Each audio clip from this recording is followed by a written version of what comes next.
Hello and welcome you all dear students. Sets के ऊपर ये हमारा सेकंड लेक्चर है।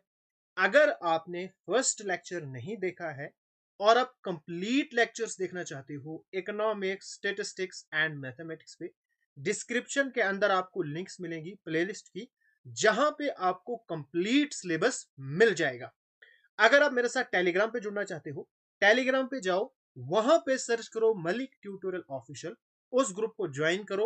वहां पे आपको जॉब्स के related latest update, previous year papers और भी बहुत सारी इंफॉर्मेशन मिल जाएगी। अगर आपको पीडीएफ के रिलेटेड कुछ भी पूछना है तो ये हमारा व्हाट्सएप नंबर है, यहां से आप पूछ सकते हो। आज हम पढ़ेंगे types of sets. Types of sets में सबसे पहले हमारे पास आता है एम्प्टी सेट, जिसको हम नल सेट भी कहते हैं। अब एम्प्टी सेट जैसा नाम वैसा काम। A set which does not contain any element, एक ऐसा सेट जिसमें कोई भी एलिमेंट ना हो। जैसे हमारे पास यहां पे मैंने सेट लिया है, आपने मुझे बताना है एक ऐसा सेट ले लो जिसके अंदर आपके पास नेचुरल नंबर्स होंगे। क्या होंगे? Natural number. कहां से लेके कहां तक? 1 से लेकर 2 तक। जरा मुझे आप बताओ, 1 से लेके 2 तक कितने नेचुरल नंबर है? तो आप कहोगे सर कुछ भी नहीं है। तो इसको हम 5 के साथ डिनोट करते हैं। ये जो हमारे पास है ना, इसको हम कहते हैं 5, यानी एम्प्टी सेट है। हमारे पास इस वक्त सेट में कोई भी एलिमेंट नहीं है, जीरो एलिमेंट। अगर आपसे कोई पूछेगा बताओ भाई, 5 सेट में या नल सेट में या वाइड सेट में कितने एलिमेंट्स होते हैं, आपने कहना है जीरो एलिमेंट्स। जब हम एम्प्टी सेट को लिखते हैं तो लिखने का तरीका है, हम 5 से डिनोट करते हैं, ठीक है, या इस तरह की ब्रैकेट होगी। इन ब्रैकेट्स के अंदर कुछ भी नहीं होगा तो ये हमारे पास क्या है? एम्प्टी सेट है। यहां पे एक चीज आपको ध्यान रखनी है, ये हमारे पास क्या है? एम्प्टी सेट है। आप कहोगे सर आपने तो कहा था कि जब तक ना हम ब्रैकेट्स लगाते हैं तब तक वो सेट ही नहीं बनता है। लेकिन ये जो हमारे पास 5 है, इसके साथ ऐसा नहीं है। ये अकेला है, तब भी अपने आप में सेट है, क्योंकि यहां पे एलिमेंट है ही नहीं। अब यहां पे आपके पास क्वेश्चन है, which of the following are examples of null set? बताओ भाई, इनमें आपने ढूंढना है नल सेट जहां पे कोई भी एलिमेंट नहीं है। एक एक पार्ट को हम देखेंगे। Set of odd natural numbers divisible by 2। बताओ भाई, कितने ऑड नंबर है? 1, 3, 5, 7, 9, 11 सो ऑन। ये हमारे पास क्या है? ऑड नंबर्स हैं, ऑड नेचुरल नंबर्स हैं। अब इनमें से कितने ऐसे ऑड नंबर हैं जो 2 से डिवाइड होते हैं? जरा करो तब तक, इसका आंसर बताओ, मैं इसका आपको बताता हूं। Set of even prime numbers. बताओ भाई, प्राइम नंबर्स और वो इवन होना चाहिए। अब प्राइम नंबर्स ऐसा होता है जिसके सिर्फ दो फैक्टर्स होते हैं, एक 1 और एक अपने आप। और इवन प्राइम नंबर तो ये हमारे पास 2 है। आपके पास इस दुनिया में सिर्फ एक ही एवन प्राइम नंबर मिलेगा, विच इज 2। 2 के अलावा कोई दूसरा नहीं है। लेकिन कुछ ना कुछ तो है, मतलब नल सेट नहीं है। X is a natural number. X आपके पास क्या है? नेचुरल नंबर होना चाहिए, ठीक है। फिर वो जो नेचुरल नंबर है वो ऐसा होना चाहिए कि लेस देन 5, ठीक है, एंड ग्रेटर देन 7। बताओ भाई, कितने आपके पास ऐसे नेचुरल नंबर है जो कि 5 से छोटे हैं? ठीक है, 5 से छोटे हैं, 4, 3, 2, 1। इनमें बताओ भाई, कौन कौन जो है 7 से बड़ा है? कोई भी नहीं है, यानी यहां पे 0 आपके पास है, तो ये आपके पास हो गया नल सेट। अगर यहां पे आप देखोगे तो यहां पे हमारे पास जो नंबर ऑफ एलिमेंट्स हैं, कोई भी ऐसा ऑड नंबर नहीं है जो 2 से डिवाइड होता है, तो ये भी हमारे पास क्या है? नल सेट है। सिर्फ दूसरा पार्ट हमारे पास ये नल सेट नहीं है। अब यहां पे आ जाओ चौथे पार्ट में। Y is a point common to any two distinct parallel lines। बताओ भाई, इस पार्ट में क्या करोगे आप? दो डिस्टिंक्ट पैरेलल लाइंस है, ये हो गई एक, ये हो गई एक, ठीक है। Y is a point common to two distinct line. बताओ भाई, इन दोनों लाइन में कितने कॉमन पॉइंट है कोई? ये अलग है अपने हिसाब से जा रही है, ये अलग है अपने हिसाब से जा रही है, क्योंकि डिस्टिंक्ट लिखा है ना, इसका मतलब कोई भी नहीं है, तो ये भी आपके पास क्या है? नल सेट है। सिर्फ आपके पास जो सेकंड पार्ट था, यही आपके पास एक ऐसा सेट था जो नल सेट नहीं था, बाकी यहां पे नल सेट है। अब है दूसरा सेट, सिंगलटन सेट। जैसा नाम वैसा काम, जैसे यहां पे हमने लिखा था set of even prime number. कितने थे? सिर्फ टू था, बाकी कोई भी नहीं है, तो ये हमारे पास सिंगल है, that is singleton set. A set consist of a single element is called singleton set. ठीक हो गया। फिर हमारे पास है finite and infinite sets. A set which is empty. अब याद रखो, एक ऐसा सेट जो एम्प्टी है या consist of definite number of elements is called finite set. अगर आपसे कोई पूछेगा बताओ भाई जो एम्प्टी सेट है क्या ये फाइनाइट है? बिल्कुल, क्योंकि वहां पे है ही नहीं कुछ। अगर एक सेट में या तो वो होगा एम्प्टी या उसके अंदर जो हमारे पास एलिमेंट्स हैं ये डेफिनेट है, यानी जिनको हम काउंट कर सकते हैं, ठीक है, तो वो हमारे पास क्या है? Finite set. अगर ऐसा नहीं है तो फिर इनफाइनाइट सेट है। जैसे यहां पे मैंने एग्जांपल ली है, W एक ऐसा सेट है, इसमें X सच दैट, यानी इसके अंदर जो एलिमेंट्स हैं वो है days of a week. X is या X are the days of the week. बताओ भाई, एक हफ्ते के जितने भी दिन होते हैं क्या वो फाइनाइट है या इनफाइनाइट है? ऑब्वियस सी बात है, इनफाइनाइट है नहीं नहीं, इनफाइनाइट नहीं है। बेचारे 7 दिन हैं जिनको हम आराम से काउंट कर सकते हैं, यानी फाइनाइट है, तो डब्ल्यू सेट हमारे पास फाइनाइट सेट है। दूसरा, G be a set of points on a line. एक लाइन है, बताओ भाई इसके ऊपर कितने पॉइंट्स हैं? इसके ऊपर हमारे पास इन्फिनाइट पॉइंट्स हैं, बहुत सारे पॉइंट्स जिनको हम काउंट नहीं कर सकते हैं, तो हमारे पास जो जी सेट है ये इन्फिनाइट सेट है। अब यहां पे आएगा असली मजा।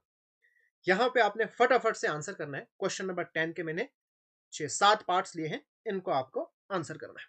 बताओ भाई, the set of months of a year, ये क्या है? फाइनाइट है या इनफाइनाइट है? जल्दी से इसका आंसर करो। तो ये आपके पास क्या है? फाइनाइट है, क्योंकि कितने महीने हैं? 12 मंथ्स है, फाइनाइट। अब यहां पे 1 2 3 फिर डैश डैश है, मतलब चलता जाएगा, लास्ट वाला कुछ भी यहां पे नहीं लिखा है, यानी इनफाइनाइट है। ठीक है, नेक्स्ट पे आ जाओ। 1 2 3 चलता जा रहा है, 99 100 यानी स्टॉप हो गया, तो ये भी हमारे पास क्या है? फाइनाइट। अच्छा, the set of positive integers greater than 100। बताओ भाई, क्या ये फाइनाइट है या इनफाइनाइट है? आपने बताना है set of positive integers, positive integer लेकिन 100 से बड़े। क्या है ये? तो 100 से बड़े कितने? इनफाइनाइट आपको मिलेंगे पॉजिटिव इंटीजर्स, तो ये भी आएगा इनफाइनाइट, अनकाउंटेबल है। ठीक है। अच्छा, the set of animals living on the earth, ये मैं आपके लिए छोड़ता हूं। बताओ भाई, तब तक ये करता हूं, इसका आंसर मुझे जरूर इसका आंसर करना है। ठीक है, करो जरा इसका आंसर, मैं चेक करता हूं कि कितने बच्चे ऐसे हैं जो इसका आंसर करेक्ट करते हैं। कहीं पे भी नहीं देखने, करो जल्दी से। तब तक ये वाला क्वेश्चन मैं करता हूं। The set of lines which are parallel to X axis, ये हमारे पास एक्सिस है, एक्स एक्सिस ये है वाई एक्सिस। अब बताओ कितनी लाइंस आप एक्स एक्सिस के पैरेलल ड्रॉ कर सकते हो? करो, जितनी मर्जी है उतनी करो, इनफाइनाइट। ये भी हमारे पास, इसका आंसर जल्दी से करो। The set of numbers which are multiple of 5। बताओ भाई, 5 के जो मल्टीपल है, यानी जो 5 के टेबल में आते हैं, कितना तक 5 का टेबल है? भाई ये तो इनफाइनाइट है। पढ़ो 5 का टेबल, 5 1 5 5 2 10, इस तरह से आगे जहां तक आपको मर्जी है वहां तक आप पढ़ सकते हो। तो ये भी क्या है? इनफाइनाइट है। अब the set of animals living on the earth, ये आपके पास है फाइनाइट। क्यों? क्योंकि अगर आप इस दुनिया में जितने भी एनिमल्स है इनको आप काउंट करना चाहते हो, एक दिन जरूर आएगा कि इनकी काउंटिंग खत्म हो जाएगी। जैसे अगर इंडिया वाले देखेंगे अपने एनिमल्स, पाकिस्तान वाले अपने एनिमल्स, बांग्लादेश वाले अपने एनिमल्स, यूएस वाले अपने एनिमल्स, सारे अगर काउंट करना स्टार्ट करेंगे तो एक दिन जरूर आएगा जिस दिन एनिमल्स की काउंटिंग खत्म हो जाएगी। तो ये भी हमारे पास क्या है? फाइनाइट है। यहाँ पे बहुत सारे बच्चों ने गलत आंसर कर दिया, लेकिन ये फाइनाइट है। अच्छा, ये बहुत इंपॉर्टेंट है। अब equal sets and equivalent sets, two sets A and B are said to be equal if they have exactly the same elements and we write them A is equal to B। दो set हैं, A हमारे पास है 1 2 3, ठीक है, B हमारे पास है 3 1 2।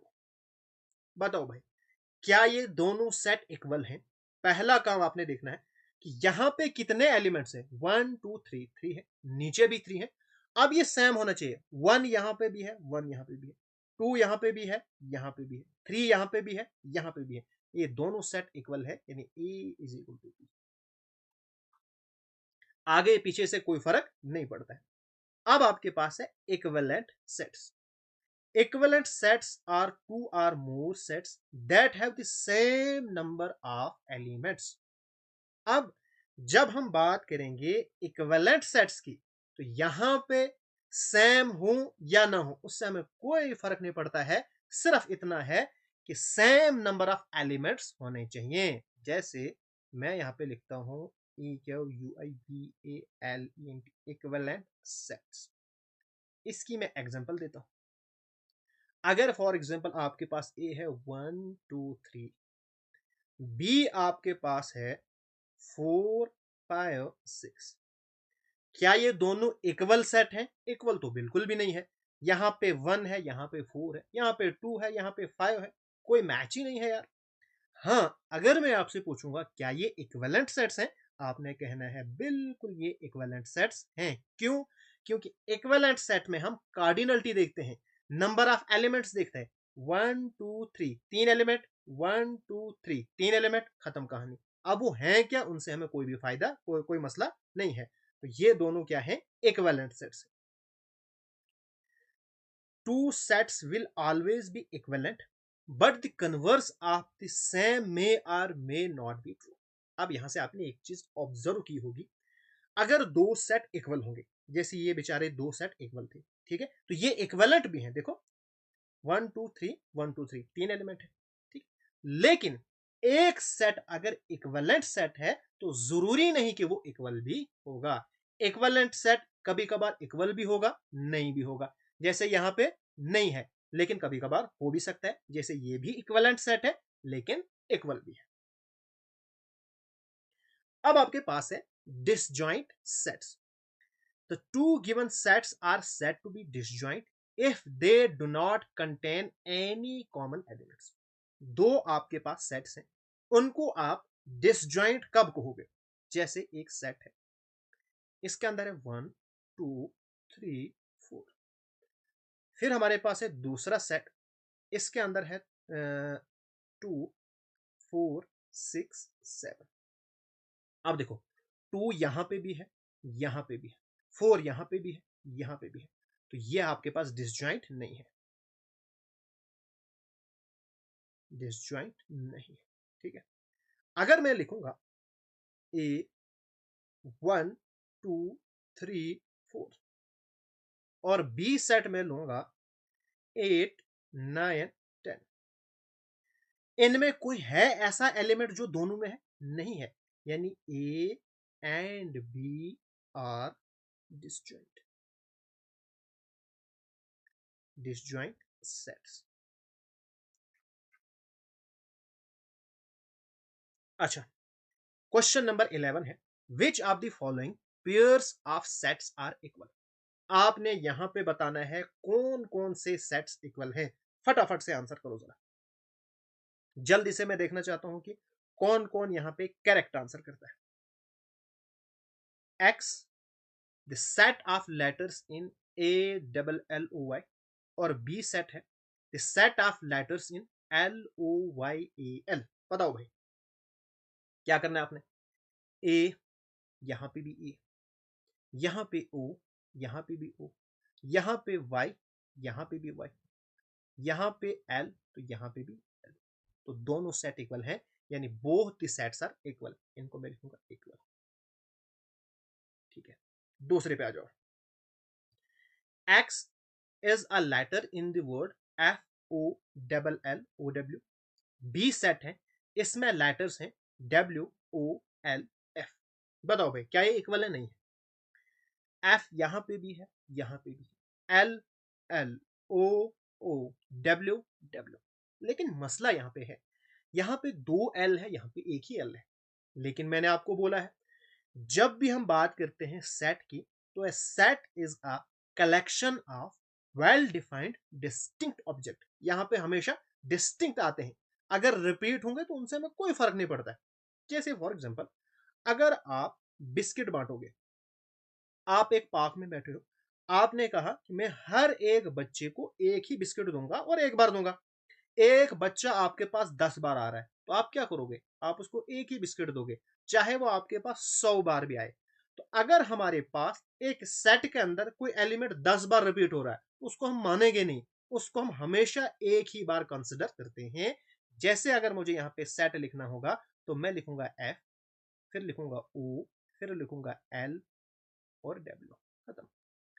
ओ 2 बार है, L कितनी बार है मुझे कोई फर्क नहीं पड़ता है। नीचे आ जाओ, डब्ल्यू ओ एल एफ। बताओ भाई यहां पे भी एफ, यहां पे भी L L O O W W, both sets are equal. ठीक है, कोई एलिमेंट डबल आए उससे आपने कंफ्यूज नहीं होना है, आपने याद रखना है भाई इसकी कोई वैल्यू ही नहीं है ना। हमारा जो मेन मकसद है सेट के अंदर वो है डिस्टिंक्ट ऑब्जेक्ट, बस। अब यहां पे आ जाओ, आपके पास सेट ए है जहां पे है मल्टीपल्स ऑफ 10। ठीक है, तो 10 के मल्टीपल्स लिखो जरा। 10 वन जार 10, 10 टू जार 20, फिर आपके पास 30, फिर आएगा 40, इसी तरह से आगे। और बी देखो, 10 10, 15 यहाँ पे, 15 यहाँ पे नहीं है, मतलब नॉट इक्वल। ये सेट हमारे पास इक्वल नहीं है। अब देखो भाई क्वेश्चन, एनडीए में पूछा हुआ क्वेश्चन है और कितना आसान है। जरा इसका आंसर आप करो, मुझे भी पता चले कितनों को यहां पे समझ आ रही है। फटाफट से क्वेश्चन नंबर 12 का आंसर करो। मैं थोड़ा सा आपको टाइम देता हूं करने के लिए। कैसे करते हो मैं थोड़ा सा देखता हूं। देखो भाई, आपके पास है ए 1 3 5, बी है 2 4 7, आर इक्विवेलेंट सेट्स। क्या ये इक्विवेलेंट सेट्स हैं? अब मैंने आपको क्या बोला, इक्विवेलेंट सेट में हम सिर्फ इतना देखते हैं कि भाई कितने एलिमेंट्स हैं, 1 2 3, 1 2 3, यानी करेक्ट स्टेटमेंट है, इक्विवेलेंट। अच्छा, अब आ जाओ इक्वल सेट्स। बताओ भाई क्या ये दोनों इक्वल हैं या नहीं है? जल्दी से आंसर करो। अब देखो, 1 5 9, 1 5 9, आप कहोगे सर यहाँ पे 5 5 9 9 है। मैंने आपको बोला है कि भाई सेट के अंदर एक एलिमेंट एक ही बार आएगा, बाकी वो 100 बार आए उससे हमें कोई लेना देना नहीं है। यानी ये सेट भी यही है 1 5 9, तो ये भी इक्वल है, यानी both the statements are correct, hence third option is the correct answer. अब है question number 13, which of the following represents an empty set. ये भी आया हुआ क्वेश्चन है। बताओ भाई किसमें एम्प्टी सेट होगा? Set of vowels in the word, इसमें कितने वॉवल्स हैं जरा मुझे बताओ। बताओ भाई इसमें कितने वॉवल्स हैं? ए है कहीं पे, ई आई ओ यू कहीं पे भी नहीं है, तो यही आपके पास एम्प्टी सेट है। कितना आसान क्वेश्चन डाला था। तो first option is the correct answer. जरा यहां पे देखो, set of prime numbers less than 10, कितने आएंगे आपके पास प्राइम नंबर्स लेस देन 10? 2 है, 3 5 7। ठीक है, set of consonants in the word girl. इसमें कितने कॉन्सोनेंट है? जी है, आर है, एल है, एस है, तो ये भी एम्प्टी नहीं। Set of months of a year starting with the letter A, जो ए से स्टार्ट होते हैं, तो अगस्त हमारे पास है, तो ये भी एम्प्टी नहीं है। क्वेश्चन नंबर 14 हमारे पास है, एनडीए में पूछा हुआ क्वेश्चन है, consider the following statements. The set of all irrational numbers between root 12 and root 15 is an infinite set. बताओ भाई, क्या ये इनफाइनाइट सेट है या फाइनाइट है? सबसे पहले आप मुझे बताओ, रूट 12 से लेके रूट 15 तक कितने इरेशनल नंबर्स हैं? तो यहां पे अपनी नोटबुक के ऊपर एक नोट लिखो और इसके अंदर लिखो between any two different real numbers, there are infinitely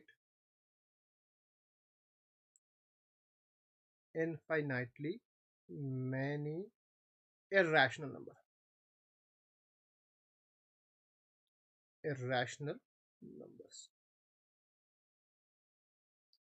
अब देखो, जो हमारे पास इरेशनल नंबर हैं ये भी तो रियल नंबर ही हैं, ठीक है। Between any two real numbers, दो रियल नंबर्स के बीच में बहुत सारे इनफाइनाइट आपको इरेशनल नंबर्स मिलेंगे। तो first statement is the correct statement. फिर आपके पास है the set of all odd integers less than 1000 is a finite set. बताओ, क्या ये फाइनाइट सेट है या इनफाइनाइट सेट है? आपने क्या करना है, set of all odd integer, सारे ऑड इंटीजर लेस देन 1000। अक्सर बच्चे इसको कहेंगे ये ठीक है, लेकिन ये है गलत। क्यों? क्योंकि देखो, 1000 से नीचे आ जाओगे तो 1 पहुंच जाओगे, फिर 1 से नीचे भी तो है, जैसे आपके पास -1 है, -3 है, -5 है, -7 है, इसी तरह से नीचे की तरफ भी चला जाएगा। यानी यहां पे भी आपके पास इनफाइनाइट नंबर्स हैं। अभी तक हमारे पास क्या होता था, हम यहां पे लिखते थे the set of all positive odd integers. जब पॉजिटिव था फिर ये 1 तक ही पहुंचता, लेकिन यहां पे इन्होंने खुला छोड़ दिया ऑड इंटीजर्स, मतलब ये नीचे की तरफ भी जाएगा। Hence this is wrong statement, यानी first option is the correct answer. तो आज का लेक्चर हम यहीं पे खत्म करते हैं। जितने भी क्वेश्चंस मैंने यहाँ पे पढ़ा है उनका आपने आंसर करना है। अभी तक अगर आपने मेरा चैनल सब्सक्राइब नहीं किया है तो सब्सक्राइब जरूर कीजिए।